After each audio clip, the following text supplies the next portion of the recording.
It wasn't about cattle. It was never about cattle. It was about a government contract worth $100,000 a year. And two groups of powerful men willing to burn a county down to control it. The boy with the gun didn't know any of that. He just knew his friend was dead in the road. Lincoln County, New Mexico Territory, 1877. The county was roughly the size of South Carolina. There was one town, the county seat of Lincoln, and a few scattered ranches, and a great deal of empty land that the federal government was trying to develop by supplying beef to the Army garrisons and the Apache reservation at Mescalero. That supply contract, the beef contract, was worth approximately $100,000 a year in the late 1870s. And for roughly a decade, it had been controlled by a single firm, the firm of Lawrence Murphy and his successors, James Dolan and John Riley. The House, as everyone called it, controlled the general merchandise trade in the county, controlled credit to ranchers and farmers, and controlled the political machinery that kept their monopoly in place. The county sheriff, the local judges, the district attorney. The House was not a criminal enterprise in the way people mean when they use that phrase. It was a political economic machine of the kind that existed in many frontier counties.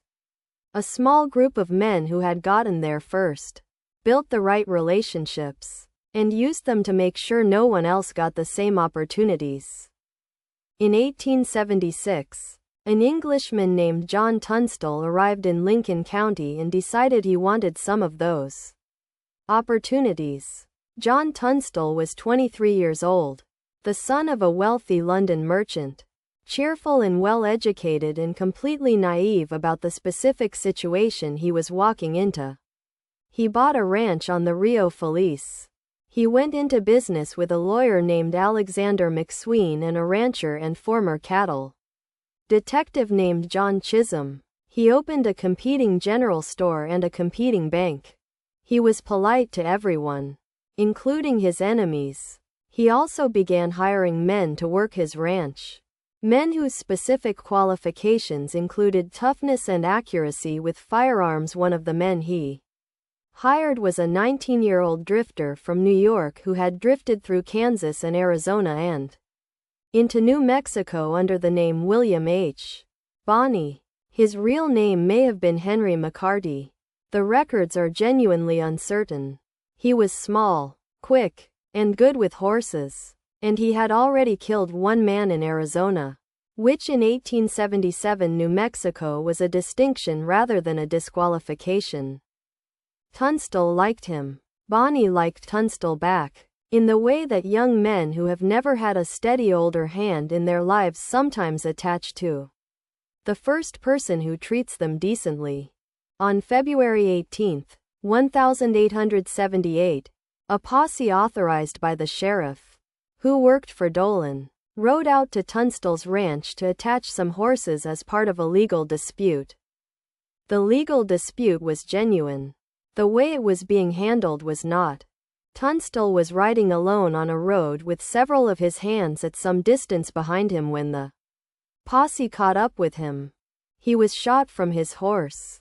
The killing was extra-legal. There was no warrant for his arrest. There was no resistance. He was shot off his horse on a road in Lincoln County. And the men who did it were never prosecuted, because the men who controlled the prosecution worked for the same organization that had ordered the killing. The men who worked for Tunstall, who called themselves the Regulators, decided to act outside the legal system that the legal system had abandoned. What followed over the next 5 months was a series of killings on both sides that the newspapers called the Lincoln County War, a name that overstates the scale and understates the ugliness. The Regulators, deputized briefly by a justice of the peace who had the authority to create a posse, killed 2 men involved in Tunstall's murder. Then the legal authorization was revoked. Then the killing continued without it. The boy called Bonney, William H. Bonney, by now being called Billy the Kid by the newspapers, was present for most of it. He was a regulator who believed in the cause, which was justice for Tunstall. And he was also a young man who had found a community of men who accepted him and a purpose that felt real. The 5-day siege of the McSween house in July 1878 ended the organized fighting. The house burned. McSween was shot dead in the yard. Billy the Kid escaped in the dark, running through the fire and the smoke. He was not captured. Governor Lew Wallace, who was simultaneously writing Ben-Hur in his Santa Fe office, offered a general amnesty in November 1878 and then rescinded it, or failed to honor it, or honored it for everyone except Billy the Kid, depending on which account you read. He met with Billy the Kid in person in March 1879. He promised to protect him if the Kid would testify about the Lincoln County killings. The testimony was given. The protection was not provided. Billy the Kid rode out of Lincoln County and kept riding. He stole cattle and horses in the following years, because it was the skill set he had and the economy he understood. He was indicted for the murder of Sheriff William Brady. Brady had been the Dolan faction's sheriff, the man who had authorized the posse that killed Tunstall, and for several other killings. He escaped from custody twice.